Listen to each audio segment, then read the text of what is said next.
For this, the Lord, make a straight path for you. Fill up every valley and level every mountain and hill. Straighten the crooked paths and smooth out the rough roads. And everyone will see the power of God.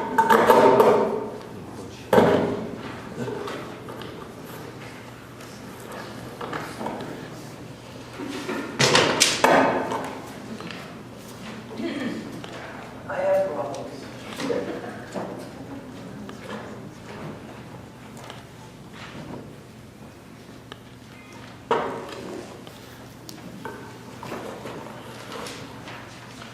I want you all to think about where you are right now in your lives. You didn't get that way all by yourself, did you? You had parents, grandparents, you may have had neighbors, teachers, friends. Maybe there are people that you have seen or heard that were inspirations to you, kind of models of how you wanted to be. And through time, these people prepared the way for you to be the person that you are today. And it took time.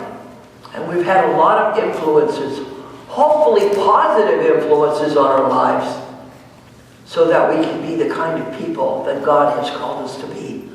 I want to take an example from the Bible just to show you how someone needs to prepare a way and then it can change over time.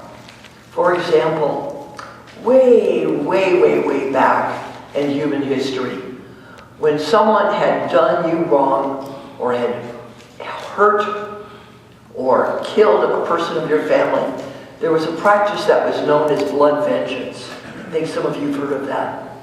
And so, say that someone killed your brother. Well, then the family, your family, would go after the family of whoever that person was that did it, and they just wipe them all out. Now, there's a little problem with that, isn't there? You wouldn't have very many people left, would you, if we did something like that? And so, in the Mosaic Law, they came up with an idea saying that an eye for an eye and a tooth for a tooth. So that was one step up. You don't go after the whole family, you just deal with the person who committed the crime. So if they, hurt your hand, well then you'd do something to their hand. Or if they blinded you, well then you'd blind them. It was sort of an eye for an eye and a tooth for a tooth. And that went on for many centuries. And then we had Jesus, who said, we don't need to do that anymore. We can go beyond that. We can actually pray for those who hurt us, abuse us, and actually we can turn the cheek.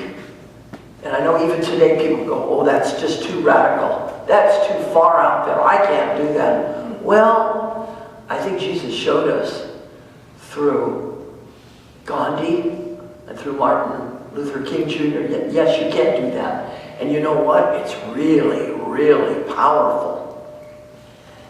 There's so many things that Jesus taught us that probably he wouldn't have even made a dent if it weren't for some of the folks that came before him. John the Baptist in particular.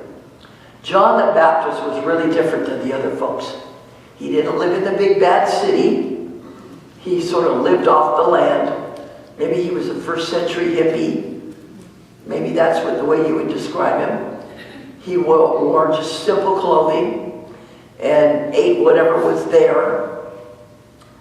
But he left people spellbound.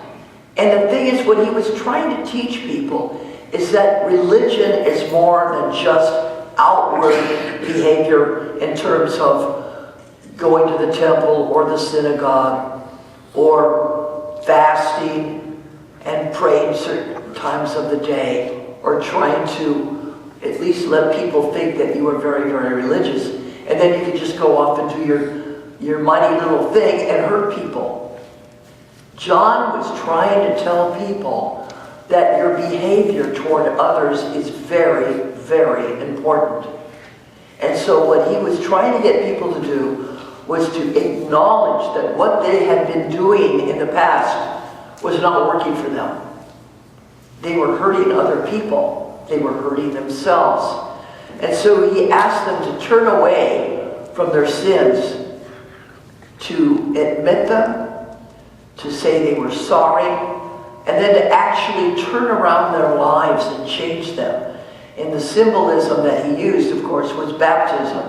Water, for way back in the centuries, has always been a symbol for purification. And so through this symbol, he had people come to him, listen to what he had to say, recognize that what they did really was not right, and to change, and to be new people. And the whole idea of going down under the water and up again was like, now I can have a new, fresh start. I'm thinking about people in my own life who prepared the way. Probably the most influential person that I had in my life as an adult was Dr. Paul Ashby.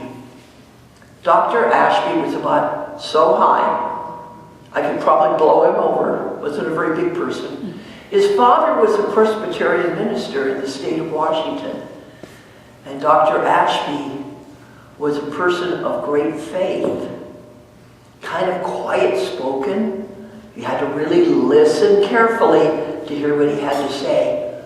But this was during the wild 60s when I had him. And I think the thing that I learned from him, particularly in terms of what's going on today, is don't overreact. Wait until you have more facts, and then proceed in a way where you engage your brain and not all of those, what will I call them, juices in you to have you go out and do something crazy. And a lot of the students would come into class and they'd be all angry about something, and I'm going to do this, and Dr. Ashby would just kind of calm them down, say, let's look at this. Let's look at it from more than one perspective. That was the other thing I think he did for me. To see things from more than just one perspective. And realize that everybody has a way of viewing things. And who's to say whose way is right? When I hear people argue, especially when it's theology, I think, oh gee, who knows the answer to the question? There we go, up there. God knows, but I don't. I just think I'm right. But I can't say with absolute certainty. We really need to celebrate today those people in our lives who prepared the way. Just think of maybe people that you've worked with, others in your family. Have they taught you some valuable lessons that you can now live with? And now you know how to be a stronger person, a more loving person, more compassionate. And the biggie, and this is Jesus, he's the one who led the way for forgiving. Isn't forgiving tough? Isn't it? That's the toughie. You know what helped me more than anything is recognizing that when I get angry with somebody who's been kind of mean, and I think, how could they be that way? I have to recognize that I, in my life, have not been perfect.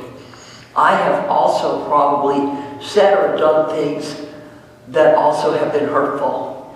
And so do not take it so personally that they did something ugly to you and that you're all sweet and innocent and you've never done it yourself.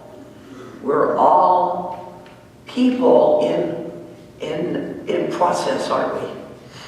God, the potter, is still molding us over and over and over again. And what's so beautiful about it is that all of us are such kids in God years, aren't we? We are so young. I don't care what age you are, you're just a kid.